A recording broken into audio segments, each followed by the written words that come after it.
छौड़ी करबो ने करे छिया तोड़ के दिलावा सोचै छही कर दे भी बर्बाद शादी के भोज खाई लेबो ये छौड़िया भुलाई देबो शादी के भोज खाई लेबो ये छौड़िया भुलाई देबो सेट भेल शादी जब से गे छौड़ी करबो ने करे छिया तोड़ के दिलावा सोचै छही कर दे भी बर्बाद शादी के भोज खाई लेबो ये छौड़िया भुलाई देबो शादी के भोज खाई लेबो ये छौड़िया भुलाई देबो।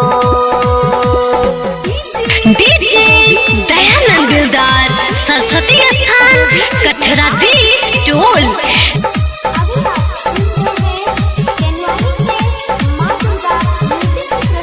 अभी आप सुन रहे हैं युवा स्टार म्यूजिक की शानदार प्रस्तुति।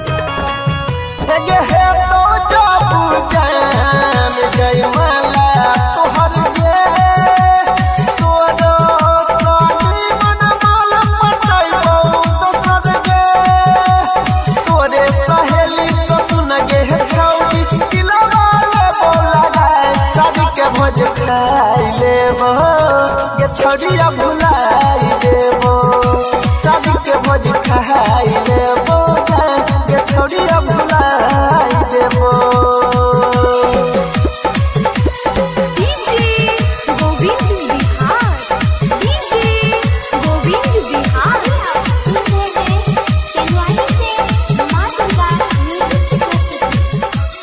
डीजे दयानंद दिलदार सरस्वती स्थान कठरा डी टोल।